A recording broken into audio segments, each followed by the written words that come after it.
ഒന്നും അതൊന്നും സാധിക്കില്ല. ആ അവസ്ഥയാണ് ബ്ലാക്ക് ഔട്ട്.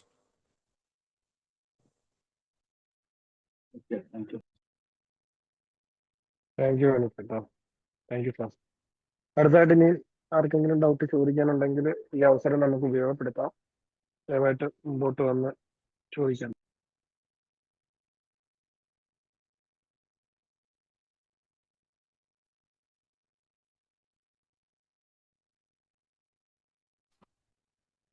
Hello, hello.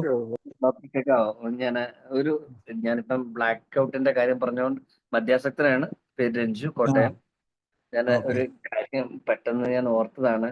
ഞാനിപ്പോ ഏതായാലും മദ്യപിക്കത്തില്ല, നന്നായിട്ട് ഇവിടെ പോകുന്നുണ്ട്. പക്ഷെ എന്റെ പഴയകാല ഒരു മദ്യപാനവുമായിട്ട് ബന്ധപ്പെട്ട് ഞാൻ എൻ്റെ 2 സുഹൃത്തുക്കളുമായിട്ട് കുടിച്ച് കോതമംഗലത്ത് വെച്ച് കുടിച്ച് രാത്രിയിൽ ഏകദേശം ഒരു 11 മണി 11:30 ആയപ്പോഴേക്കിനും കുടിച്ചിട്ട് പിന്നെ ബാക്കി കാറിനകത്ത് അവരെ കൊണ്ടുപോയി ഇറക്കി വിട്ട് എന്റെ വീട്ടിലേക്ക് പോയതാണ്. തൊടുപുഴയ്ക്കാണ് ഞാൻ പോയത്.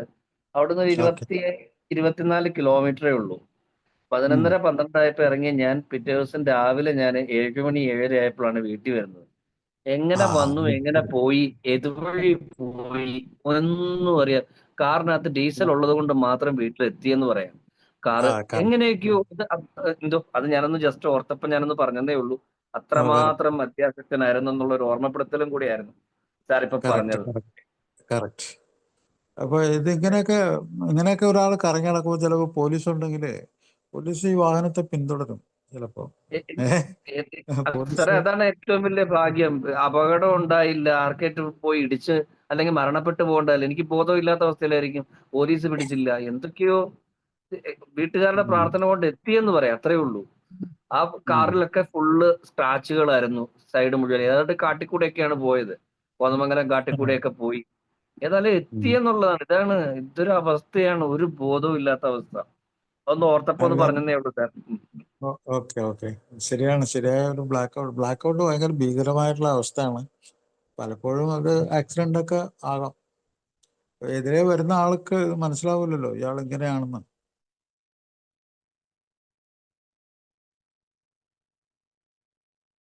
അത് രാത്രി സമയം ആയതുകൊണ്ടായിരിക്കാം ചിലപ്പോൾ കൂടുതൽ വാഹനങ്ങൾ ഇല്ലാത്തതും രക്ഷപ്പെട്ടതും, സത്യം പറഞ്ഞ ഈ 2 മണി 1 മണിയൊക്കെ ആയതുകൊണ്ട്. അതെ.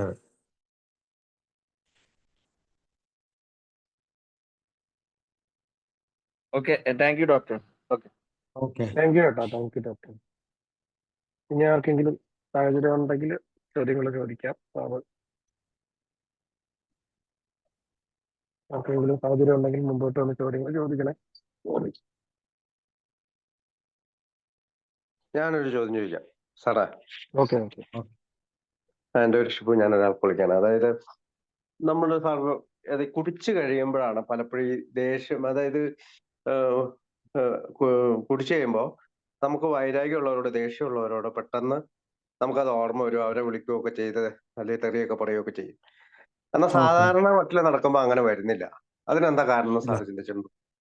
അത് നമ്മുടെ ഓൾട്ടേർഡ് ബിഹേവിയർ എന്ന് പറയാം. നമ്മള് എന്താ പറ്റുക വെച്ചാല് നമുക്ക് ബോധമണ്ഡലത്തില് നമുക്ക് ഇന്നതൊക്കെ സംഗതികൾ മോശമാണ്, ഇന്നതൊന്നും പറയാൻ പാടില്ല എന്നുള്ളത് നമ്മൾ നോർമലായിട്ടുള്ള ഒരവസ്ഥയിൽ നമുക്കൊരാളെ പറ്റി മോശപ്പെട്ട വാക്കുകൾ നമ്മൾ പറയുന്നില്ല, പരസ്യമായിട്ട് അവഹേളിക്കുന്നില്ല. അതൊക്കെ എന്താണെന്ന് വെച്ചാൽ നമ്മുടെ സാമൂഹ്യ ബോധം, സമൂഹത്തിൽ നമ്മൾ എങ്ങനെ പെരുമാറണം, എങ്ങനെ എന്ത് ചെയ്യാൻ പാടില്ല എന്നൊക്കെയുള്ളൊരു ഒരു കോൺഷ്യസ്നെസ്, ഒരു ബോധം നമ്മുടെ ഉള്ളിലുണ്ട്. അത് വിട്ടുപോകും. അത് മദ്യത്തിൻ്റെ ഇത് കെട്ട് മദ്യം കൂടുതൽ അളവിൽ ചെല്ലുന്തോറും ഈ ഒരു കൺട്രോള് നമ്മുടെ ഉള്ളിൽ നിന്ന് പോകും. അപ്പം നമ്മൾ എന്തും വിളിച്ചു പറയാം. ഒരു സ്വാതന്ത്ര്യം കിട്ടിയ ഒരാളെ പോലെ നമ്മൾ എന്തും വിളിച്ചു പറയും ചിലപ്പോൾ. അത് ഞാനിപ്പോഴും ഓർക്കുന്നുണ്ട്. നമ്മളെ ഒരു ഡോക്ടർ, അയാൾ ആശുപത്രിയിലെ സൂപ്രണ്ടാണ്. ഓരോ ആൾക്കും ഒരു പ്രത്യേക സ്വഭാവം. അന്നേരം മദ്യം കഴിച്ചിട്ട് അത് ഈ ബോധമണ്ഡലം, കൺട്രോൾ ചെയ്യപ്പെടുന്ന ബോധമണ്ഡലം പോയി കഴിഞ്ഞാൽ അവരുടെ സ്വഭാവം മാറുന്നത് ഓരോ വ്യക്തിയുടെ ഓരോ തരത്തിലാണ്. അപ്പോൾ ഇയാളെ എങ്ങനെയാന്ന് വെച്ചാൽ എന്തെങ്കിലും ഒരു ഫങ്ഷൻ ഉണ്ടെങ്കിൽ ഈ ഡോക്ടർമാർ പ്രത്യേകിച്ച് അവരുടെ പരിപാടിക്ക് എല്ലാം മദ്യം എവിടെയെങ്കിലും ഒളിച്ചു വെച്ചിരിക്കും. പരിപാടി കഴിഞ്ഞ് മീറ്റിംഗ് ഒക്കെ കഴിഞ്ഞ് അവരത് പുറത്തെടുക്കും. ഇതെല്ലായിടത്തും അങ്ങനെയൊക്കെ തന്നെ. അപ്പൊ ഇയാൾക്കൊരു സ്വഭാവം എന്ന് വെച്ചാൽ ഇയാൾക്ക് ഈ മദ്യം എവിടെ ഒളിപ്പിച്ച് വെച്ചേക്കണമെന്ന് അയാൾ കണ്ടുപിടിക്കും. വന്നു കഴിഞ്ഞാൽ ഉടനെ തന്നെ ഈ നായ മണത്ത് നടക്കുന്ന പോലെ അയാള് ഈ മദ്യം ഇങ്ങനെ എവിടെ ഒളിപ്പിച്ച് വെച്ചേക്കണം കണ്ടുപിടിച്ച് അയാൾ 2 പെഗ്ഗെങ്കിലും ഉപയോഗിക്കും. അയാൾക്ക് അധികം മദ്യമൊന്നും വേണ്ട. 2 പെഗ് കഴിച്ചാൽ അയാൾക്ക് ഈ കൺട്രോൾ പോകും. എന്ത് പറയണം എന്ത് പറയാതിരിക്കണം എന്നുള്ള ഈ കൺട്രോൾ പോകും. അയാൾക്ക് അപ്പോൾ ഏറ്റവും കൂടുതൽ തോന്നുന്നത് ഈ അവിടെ സ്ത്രീകൾ ആരെങ്കിലും ഉണ്ടെങ്കിൽ അവരെ അസഭ്യം പറയുക, ഭയങ്കര തെറി പറയുകയാണ്. അസഭ്യം പറയും, കേട്ടാൽ അറയ്ക്കുന്ന അസഭ്യം പറയും. അയാൾ ഡോക്ടറൊക്കെയാണ്, സൂപ്രണ്ടൊക്കെയാണ്. അപ്പോൾ ഇയാൾ അവിടെ ഉണ്ടെന്ന് അറിഞ്ഞ സ്ത്രീകൾ ആരും ആ മീറ്റിങ്ങിലേക്ക് വരാറില്ല. അയാളുടെ സ്വഭാവം ഒരു പ്രാവശ്യം അറിഞ്ഞ സ്ത്രീകളാരും പിന്നെ ഇയാളുള്ള മീറ്റിങ്ങിൽ വരില്ല. അതൊരു പ്രത്യേക സ്വഭാവമായിരുന്നു അയാളുടെ. ഇത് ഓരോ ആൾക്കാർക്കും ഓരോ തരത്തിലാണ്. ചില ആൾക്കാർ ഭയങ്കരമായിട്ടുള്ള സങ്കടങ്ങൾ, ഭയങ്കര എന്താണ് സെന്റിമെന്റലാവുക, കെട്ടിപ്പിടിച്ച് കരയുക, ഇങ്ങനെയൊക്കെയുള്ള പരിപാടികളൊക്കെ ഉണ്ട്. അപ്പോൾ അതൊക്കെ വളരെ മോശപ്പെട്ട സംഗതികളാണെന്ന് അയാൾക്ക് നോർമലായിട്ടിരിക്കുന്ന അവസ്ഥയിൽ അറിയാം. പക്ഷെ ഇങ്ങനെ കെട്ടുവിടുമ്പോൾ അയാൾ ഇങ്ങനെ പ്രവർത്തിക്കും.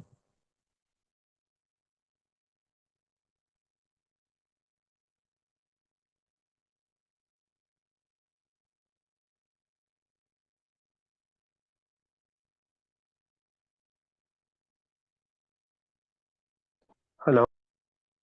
ഹലോ. ആ അരുൺ, ആരെങ്കിലും ഇനി ചോദിക്കാണ്ട് ചോദിക്കുക. ജെറി. ഓക്കെ. ആ അരുൺ, മംഗലാപുരം ചോദിക്കാനൊന്നുമില്ലേ? Good evening doctor. എൻ്റെ പേര് അരുൺ എന്നാണ്. ഒരു അമിത മദ്യപാന രോഗിയാണ്. ആൽക്കഹോൾ അനോണിമസ് ഫെലോഷിപ്പിന്റെ സഹായത്താലും ദൈവസഹായത്താലും അന്നത്തെ ദിവസം മദ്യപിച്ചിട്ടില്ല. 1 വർഷവും 8 മാസമായി. എനിക്ക് സാറിന്റെ ക്ലാസ്, ഡോക്ടേഴ്സ് ഒപ്പീനിയൻ ഞാൻ സ്ഥിരമായിട്ട് കേൾക്കുന്ന ഒരാളാണ്. എനിക്ക് ഒരുപാട് നന്ദിയുണ്ട് സാറിനോടും ഈ ഫെലോഷിപ്പിനോടും.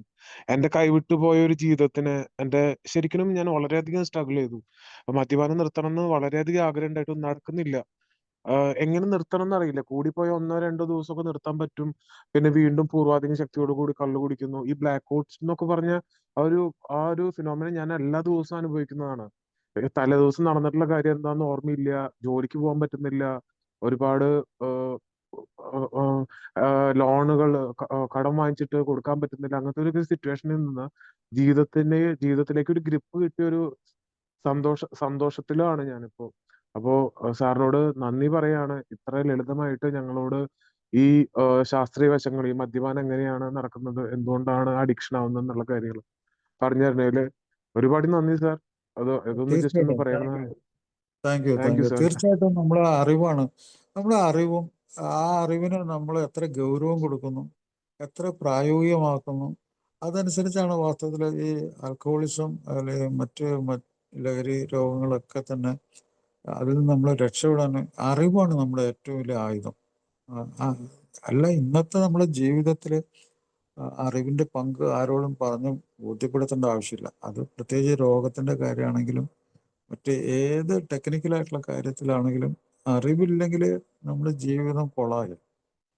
അറിവ് കൊണ്ടാണ് നമ്മൾ ജീവിക്കേണ്ടത്. അപ്പോൾ പക്ഷെ ഈ അറിവ് നേടാനായിട്ട്, മദ്യാസക്ത രോഗത്തിലെ ഈ അറിവ് നേടാനായിട്ട് അതിന് കുറച്ച് അയാൾ ഒരു ഇനീഷ്യൽ സ്റ്റേജിൽ ഈ അറിവുണ്ടാക്കുന്ന യന്ത്രം നമ്മുടെ ബ്രെയിൻ തന്നെയാണ്. അപ്പോൾ ആ ബ്രെയിനിന് അത് പാകപ്പെടുത്തണം. ഈ ആൽക്കഹോളിക്സ് അനോണിമസിൽ വന്നിട്ട് പല ആൾക്കാരും വീണ്ടും വീണ്ടും റിലാപ്സായി രക്ഷപ്പെടാതെ പോയി. എത്രയോ ആൾക്കാർ ഇത് ഉപയോഗിക്കപ്പെടാതെ മരിച്ചു പോയിട്ടുണ്ട്. അവർക്ക് വർഷങ്ങളോളം മദ്യപിച്ച് നടന്നിട്ടും ഇങ്ങനെ ഒരു പ്രോഗ്രാമിലെത്തി രക്ഷപ്പെടണമെന്ന് ആഗ്രഹിച്ചിട്ട് അവർക്ക് സാധിക്കാതെ കഴിഞ്ഞു പോയിട്ടുണ്ട്. അതിൻ്റെ കാരണം എന്താണെന്ന് വെച്ച് കഴിഞ്ഞാൽ ഈ ബ്രെയിൻ, നമ്മുടെ ബ്രെയിൻ ആണ് ഉപകരണം. ഈ ഉപകരണത്തിനാണ് കേടുപറ്റിയേക്കുന്നത്. ഇപ്പോൾ ഒരു ഉപകരണം കൊണ്ട് ഒരാൾക്ക് ഒരു കാര്യം മുറിക്കണമെങ്കിൽ ആദ്യം അത് ആ ഉപകരണത്തിന് മൂർച്ച വെപ്പിക്കണം, അല്ലാതെ ശരിയാവില്ല. അപ്പോൾ നമ്മുടെ ബ്രെയിൻ ഡിസീസാണത്, തലച്ചോറിൻ്റെ രോഗമാണത്. അപ്പോൾ ഇതിനെ പറ്റി, തലച്ചോറിനെ പറ്റി പറയുകയാണെങ്കിൽ നമുക്ക് അത് എത്ര പറഞ്ഞാലും മതിയാവില്ല. കാരണം വെച്ചാൽ അത്രമാത്രം വലിയൊരു ഒരു സൂപ്പർ കമ്പ്യൂട്ടറാണ്. നമ്മളിപ്പോൾ ആർട്ടിഫിഷ്യൽ ഇൻ്റലിജൻസ് വരെയൊക്കെ ഇപ്പോൾ എത്തി നിൽക്കുന്നുണ്ട്. ഈ തലച്ചോറിൻ്റെ ഒരു ഭാഗം മാത്രം, അത് ഏതൊക്കെ ഇൻപുട്ട് ഔട്ട്പുട്ട് സെൻട്രൽ പ്രോസസ്സിങ് അങ്ങനെയുള്ള കുറേ കാര്യങ്ങൾ മാത്രം എടുത്തിട്ടുണ്ടാക്കി ഒരു കമ്പ്യൂട്ടർ റാപ്പിഡായിട്ട് ഉണ്ടാക്കാൻ ഓർമ്മ പെട്ടെന്ന് ഉണ്ടാക്കാൻ പറ്റുന്ന കമ്പ്യൂട്ടേഷൻ, അതാണ് ആർട്ടിഫിഷ്യൽ ഇൻ്റലിജൻസ്. അത് ഹ്യൂമൻ ബ്രെയിനിൻ്റെ അത്ര ഒന്നും യാതൊരു ഇതുമില്ല. കാരണം വെച്ചാൽ ഹ്യൂമൻ ബ്രെയിനിൽ ഏറ്റവും പ്രധാനപ്പെട്ട സംഭവം എന്താണെന്ന് വെച്ചാൽ നമ്മുടെ ഇമോഷൻസ്, നമ്മുടെ ഇൻ്റലിജൻസ് കൂടാതെ ഇമോഷൻസ് ഉണ്ട്. നമ്മുടെ സ്നേഹം എന്ന് പറഞ്ഞ് എന്താണ്, അല്ലെങ്കിൽ നമ്മൾ വാല്യൂസ്, നമ്മൾ ഈ സമൂഹ ജീവിതത്തിൽ നമ്മുടെ മൂല്യങ്ങൾ എന്താണ്, നമ്മളൊരാളെ പറ്റി കരുതുന്നുണ്ടെങ്കിൽ ആ കരുതലിൻ്റെ അർത്ഥം എന്താണ്, ഇങ്ങനെയൊക്കെ വളരെ വിലപ്പെട്ട ജീവിതത്തിലെ ചില കാര്യങ്ങളൊക്കെ നമ്മുടെ ബ്രെയിൻ നമുക്ക് ശരിയാക്കി തരുന്നുണ്ട്. ഈ സംഗതിയൊന്നും ഈ ആർട്ടിഫിഷ്യൽ ഇൻ്റലിജൻസിന് നമുക്ക് ശരിയാക്കി തരാൻ പറ്റില്ല. അപ്പോൾ അതിന് നമ്മൾ പറയുന്നത് വെച്ചാൽ നമുക്ക് പാഷൻ എന്ന് പറഞ്ഞാൽ നമ്മുടെ എന്താ പറയുക, നമ്മുടെ എല്ലാ തരത്തിലുള്ള വൈകാരിക അവസ്ഥകളും ജീവിതത്തോടുള്ള നമ്മുടെ അടുപ്പം, അതൊക്കെയാണ് നമ്മുടെ പാഷൻ. ജീവിതം അതിനെ നമ്മൾ കൂടെ നിർത്തുന്നത്, അത് നമ്മുടെ പാഷനാണ്. അതിൽ സന്തോഷവും ഒക്കെ ഉണ്ട്, സ്നേഹമുണ്ട്, നമ്മുടെ മനുഷ്യത്വമുണ്ട്, എല്ലാ നല്ല സംഗതികളും നമ്മുടെ പാഷൻ്റെ ഉള്ളിലുണ്ട്. അതേപോലെ തന്നെ പാഷൻ്റെ ഒപ്പം തന്നെ നമുക്ക് റീസണും ഉണ്ട്. നമ്മുടെ തലച്ചോറിന് റീസൺ ഉണ്ട്. ഇത് രണ്ടും കൂടി മാക്സിമം ഉപയോഗം വരുമ്പോൾ നമ്മൾ ഏതൊരു കമ്പ്യൂട്ടറിനേക്കാളും വലിയ സംഭവമായിട്ട് മാറും നമ്മുടെ ബ്രെയിൻ. നമുക്കിതൊക്കെ അച്ചീവ് ചെയ്യാൻ പറ്റും, നമുക്ക് നേടിയെടുക്കാൻ പറ്റും. പല ആളുകൾക്കും ചെറിയ ചെറിയ മാനസിക അസുഖങ്ങളൊക്കെ ഉള്ള ആൾക്കാർ അവരുടെ ബ്രെയിനിന് നല്ല ഭക്ഷണം, നല്ല വ്യായാമം, നല്ല ഉറക്കം, നല്ല റെസ്റ്റ്, ഡെഫിഷ്യൻസി എന്തെങ്കിലും ഉണ്ടെങ്കിൽ അതൊക്കെ പരിഹരിക്കുക. പിന്നെ അവർ ചെയ്യുന്ന മനസ്സിൻ്റെ ഏകീകരണം, ഇൻ്റഗ്രേഷൻ, അതെല്ലാം ചെയ്ത് കഴിയുമ്പോൾ പല ആളുകൾക്കും മാനസിക രോഗം തന്നെ മാറിയിട്ട് അവർ പുതിയൊരു അവസ്ഥയിലേക്ക് വന്നിട്ടുണ്ട്. എത്രയോ ആളുകൾ അവരറിയാതെ തന്നെ മാറ്റം സംഭവിക്കുന്നുണ്ട്. അപ്പോൾ അവിടെയൊക്കെ എന്താണെന്ന് വെച്ചാൽ ബ്രെയിനിനെ നമ്മൾ മാറ്റിമറിക്കുന്ന പരിപാടിയാണ്. നമ്മൾ ഈ പ്രോഗ്രാമിൽ 24 മണിക്കൂർ നമ്മൾ മദ്യത്തിൽ നിന്ന് വിട്ടു നിൽക്കുന്നു എന്ന് പറയുമ്പോൾ ബ്രെയിനിൻ്റെ സർക്യൂട്ടിനെ നമ്മൾ മെച്ചപ്പെടുത്തുന്നു. ആ സർക്യൂട്ട് ഭയങ്കര സർക്യൂട്ടാണ്. അതിന് മിനിമം ഒരു 2-3 മാസമെങ്കിലും, ഒരു 3 മാസമെങ്കിലും സർക്യൂട്ടിന് കേടുപറ്റാതെ കൊണ്ടുനടന്ന്, പിന്നെ അതിൽ മാനസിക കുഴപ്പങ്ങളുണ്ടെങ്കിൽ അതിനുള്ള പരിഹാരമൊക്കെ കണ്ട് നല്ല ഭക്ഷണം, നല്ല ഉറക്കം, പിന്നെ നമ്മൾ ചെയ്യുന്ന ജോലികളിലൊക്കെ എന്താ പറയുക, ഒരു കോൺസെൻട്രേഷൻ, ഒരു അറ്റൻഷൻ, ഇതൊക്കെ വരുമ്പോൾ നമ്മുടെ ബ്രെയിനിൽ മാറ്റിമറിക്കലുണ്ടാവും. അപ്പോൾ അതൊക്കെയാണ് സംഭവിച്ചത്. അപ്പോൾ ആദ്യം തുടക്കത്തിൽ നമ്മളെ ബ്രെയിൻ നമ്മൾ പ്രിപ്പയർ ചെയ്യണം, കേൾക്കാനും. ഒരു മീറ്റിങ്ങിൽ വന്ന് കേൾക്കാനുള്ള കഴിവുണ്ടാകുമ്പോൾ അയാൾ രക്ഷപ്പെടും, കാരണം അയാളുടെ ബ്രെയിൻ ബെറ്ററാവും. അപ്പോൾ ഒരിക്കൽ കൂടി താങ്ക് യു. ഏതായാലും പ്രോഗ്രാമിലെത്തി രക്ഷപ്പെട്ടത് നന്ദി പറയുന്നു. Thank you sir, thank U. ഇനി ആർക്കെങ്കിലും എന്തെങ്കിലും സാറുമായിട്ട് ഡിസ്കസ് ചെയ്യാനുണ്ടെങ്കിൽ ദയവായിട്ട് മുമ്പോട്ട് വരണം. നമുക്കിനി ഏകദേശം ഒരു 15 മിനിറ്റ് അടുത്തുണ്ട് സമയം. ആർക്കെങ്കിലും ഡൗട്ട് ചോദിക്കാനുണ്ടെങ്കിൽ മുമ്പോട്ട് വന്ന് ചോദിക്കാം. ഞാൻ ഇന്ന് എൻ്റെ അടുത്ത് വന്നൊരു പേഷ്യൻറ്റിൻ്റെ കാര്യം ഞാൻ ഒന്ന് പറയാം. അപ്പോൾ മദ്യാസക്ത രോഗം എത്രമാത്രം ദയനീയമാണ്, എത്രമാത്രം അവസ്ഥകൾ, എത്രമാത്രം എങ്ങനെ ഒരാൾക്കൊരു അവസ്ഥയിൽ നിന്ന് രക്ഷപ്പെടുത്താം, ഇതൊക്കെ പലപ്പോഴും ആലോചിക്കുമ്പോഴത്തേക്കും വളരെ സങ്കീർണമാണ്. ഇന്ന് ഒരു ഏകാരൻ, അവൻ്റെ ഒരു കൂട്ടുകാരനെ എൻ്റെ അടുത്ത് ഒരാളെ കൊണ്ടുവന്നു. 30 വയസ്സുണ്ട്. അവന് ഒരു ഇലക്ട്രോണിക്സ് എന്തൊരു ജോലിയുണ്ട്, കഴിവുള്ള ഒരു പയ്യനായിരുന്നു. ഒരു 10 വർഷമായിട്ട് മദ്യം ഉപയോഗിക്കുന്നു. അവൻ്റെ ഫാദർ നേരത്തെ മരിച്ചുപോയി, ഒരു സൂയിസൈഡൽ ഡെത്തായിരുന്നു. കന്നാബിസ് ഡിപ്പെൻഡൻ്റ് ആയിരുന്നു. മദർ 62 വയസ്സായിട്ട് ഇപ്പോഴും കൂലിപ്പണി ചെയ്യുന്നു. പിന്നെ ഒരു സിസ്റ്ററോ മറ്റുള്ളൂ, അല്ല ഒരു ബ്രദറോ മറ്റുള്ളൂ. ഒരു ബ്രദറുണ്ട്, അയാൾ കൂലിപ്പണിയൊക്കെ ചെയ്ത് ജീവിക്കുന്നു. അപ്പോൾ ഇവനിങ്ങനെ മദ്യാസക്തനാണ്. അവനെന്തോ ഈയിടെ ഒരു പ്രേമബന്ധത്തിൽ ഏർപ്പെട്ടിട്ടുണ്ട്. മദ്യാസക്തി അവന് 10 പെഗ് മദ്യം വരെയൊക്കെ ഡെയിലി കഴിച്ച് പോവാണ്. നിർത്തിവെക്കാൻ അസാധ്യമായിട്ടുള്ളൊരു അവസ്ഥയാണ്. പക്ഷേ അവൻ്റെ അവസ്ഥകളൊക്കെ കേട്ട് എത്ര വർഷമായിട്ട് മദ്യം കഴിക്കുന്നു, എങ്ങനെ ജീവിക്കുന്നു, ജീവിതത്തിൻ്റെ ചുറ്റുപാടുകൾ, അവൻ്റെ ഇപ്പോഴത്തെ അവസ്ഥ, ഇതൊക്കെ മനസ്സിലാക്കിയിട്ട് അപ്പോൾ ഞാൻ അവനോട് പറഞ്ഞു കൊടുത്തത് ഒരു വളരെ ഗൗരവമുള്ള രോഗമാണ്, ശരിക്കും ചികിത്സിക്കണം. അപ്പോൾ അവൻ ഒരു തരത്തിലും പൊരുത്തപ്പെടുന്നില്ല. അവൻ്റെ ചിന്താഗതി എന്താണ്? അവൻ ഏതെങ്കിലും ഒരു സ്ഥലത്ത് പോയി കിടന്നാൽ ഈ ലോകത്തെ മറ്റാളുകൾ, അവൻ്റെ ജോലി സ്ഥലത്തുള്ള ആളുകളൊക്കെ അവൻ മദ്യപാനിയാണെന്നുള്ള വിവരം അവരുടെ ഉള്ളിൽ ചെല്ലും. അത് അവന് ഏറ്റവും പരിഹാസ്യം ഉണ്ടാക്കുന്ന ഒരു സംഗതിയാണ്. അവൻ അവഹേളിക്കപ്പെടും. അപ്പോൾ ഏറ്റവും വലിയ അവനിപ്പോൾ ഈയിടെ ആത്മഹത്യയെ പറ്റി ഒരു ആലോചിച്ചു. അങ്ങനെ ഒരു അവസ്ഥയിൽ നിൽക്കുന്ന ഒരുത്തനാണ്, മദ്യാസക്തനാണ്. അത് ഭയങ്കര ഭീകരമായിട്ടുള്ള ഒരു അവസ്ഥയിലാണ്. എന്താണ് കോൺട്രാഡിക്ഷൻ, വൈരുദ്ധ്യങ്ങൾ ഒത്തിരി ഉണ്ട്. നിർത്തണം എന്ന് ആഗ്രഹമുണ്ട്, സാധിക്കുന്നില്ല. രാവിലെയുള്ള കുടിയുണ്ട്.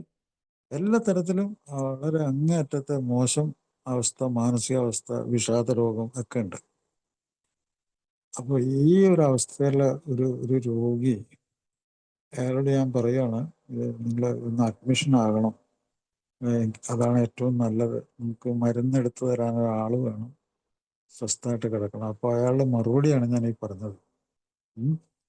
അയാൾ അവഹേളിക്കപ്പെടും, നാട്ടിൽ മുഴുവനും പാട്ടാവും. അതാണ് ഈ shame.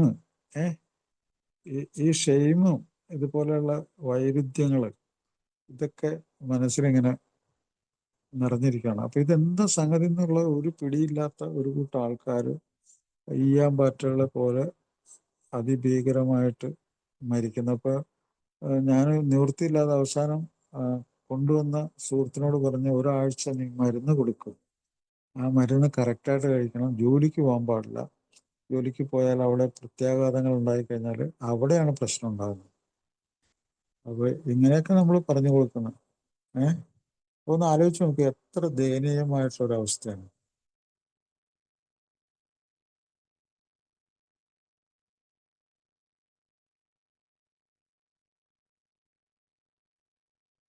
Thank you sir.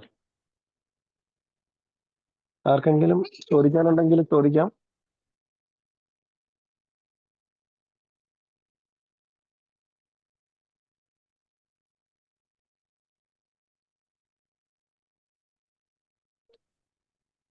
Hello hello hello.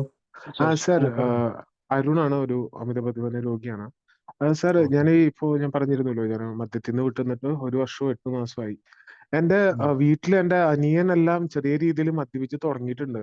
അപ്പോ അവരിങ്ങനെ മദ്യപിക്കുമ്പോ ഉള്ളിന്റെ ഉള്ളിൽ ഭയങ്കര പേടിയാവും, ഇവരോട് എങ്ങനെ അത് കമ്മ്യൂണിക്കേറ്റ് ചെയ്യും എന്നുള്ളൊരു രീതിയിൽ. അപ്പോ ഒരു ബെറ്റർ ആയിട്ട് എങ്ങനെയാണ് ഇവര് ഇതിൽ നിന്നൊന്ന് പിന്തിരിക്കുക, കാര്യങ്ങളൊന്നും. അല്ല, അത് ഞാനൊരു മീറ്റിങ്ങിന് പോകുന്നുണ്ട്.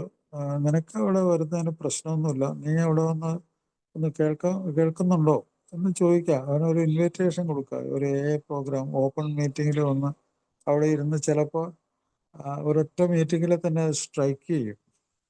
അത് അവൻ്റെ മനസ്സിലങ്ങ് കയറി പറ്റിക്കഴിഞ്ഞാൽ പല ഗുണങ്ങളുണ്ടാവും. ഈ പ്രോഗ്രാം ആ രീതിയിൽ വളരെ നല്ല ഒരു എഡ്യൂക്കേഷനാണ്. Okay sir.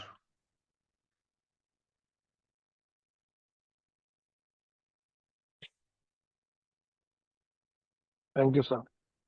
ഓക്കെ. അടുത്തായിട്ട് ഇനി ആർക്കെങ്കിലും എന്തെങ്കിലും ചോദിക്കാനുണ്ടെങ്കിൽ ചോദിക്കാം. നമുക്കിനി 8 മിനിറ്റൂടെ ബാക്കിയുണ്ട്.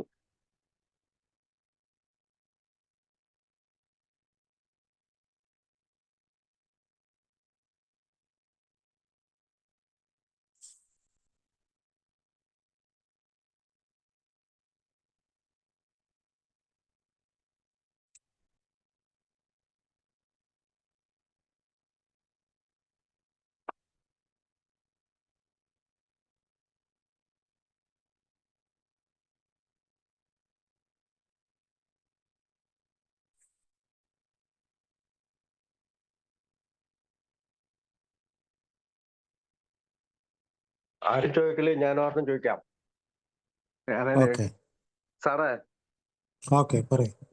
ഷിബു ഞാൻ ആൽക്കഹോളിക്കാണ്. അതായത് ഈ നമ്മുടെ മീറ്റിങ്ങിലൊക്കെ ഈ കുടി നിർത്തി കഴിയുമ്പോൾ അവർ മീറ്റിങ്ങിന് വരില്ല.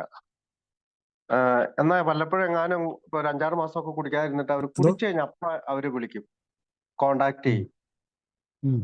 അങ്ങനെയുള്ള കുറെ ആളുകളുണ്ടല്ലോ സാറേ.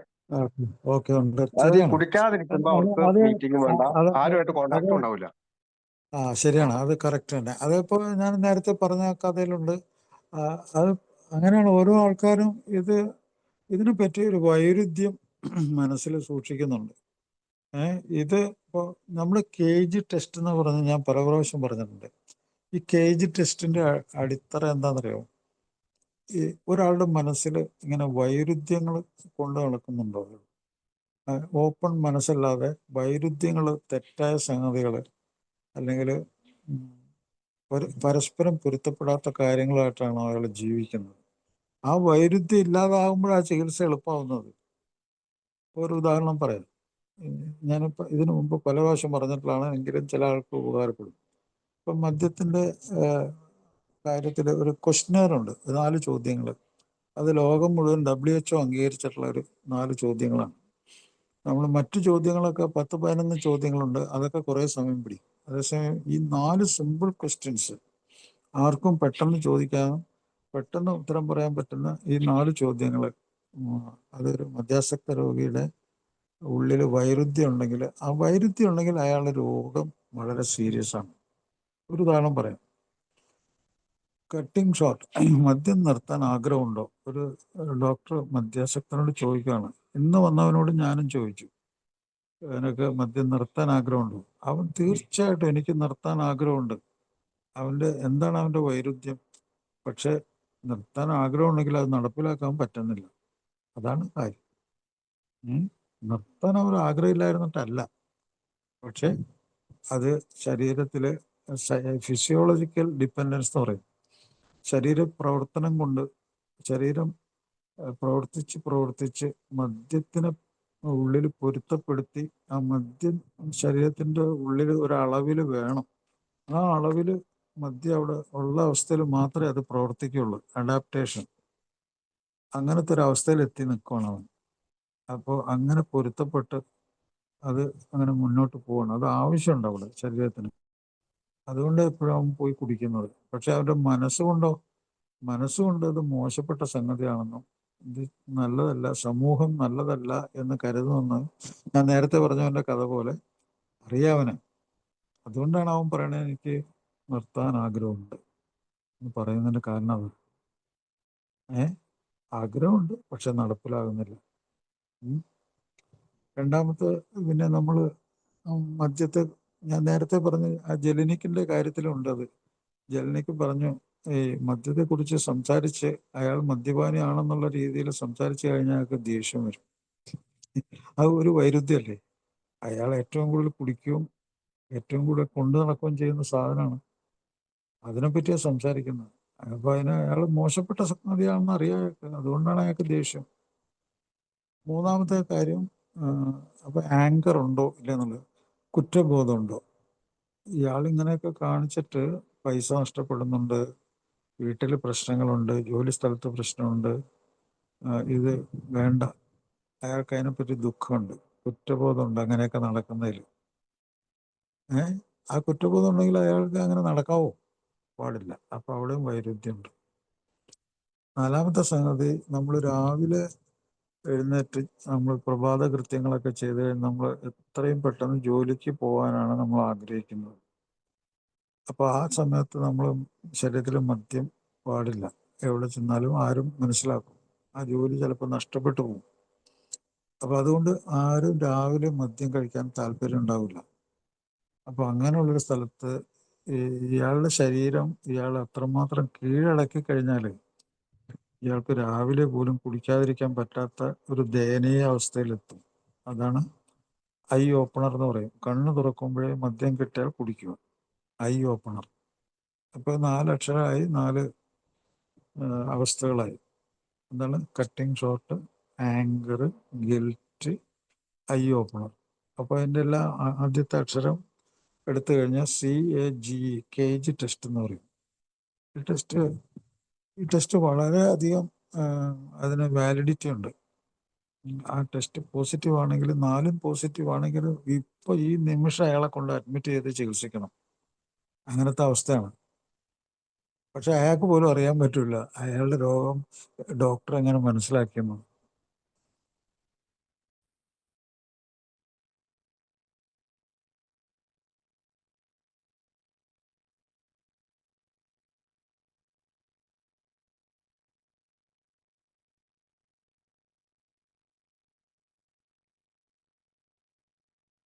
Thank you sir. ഓക്കെ. ആർക്കെങ്കിലും ചോദിക്കാനുണ്ടോ? ഇല്ലെങ്കിൽ നമുക്ക്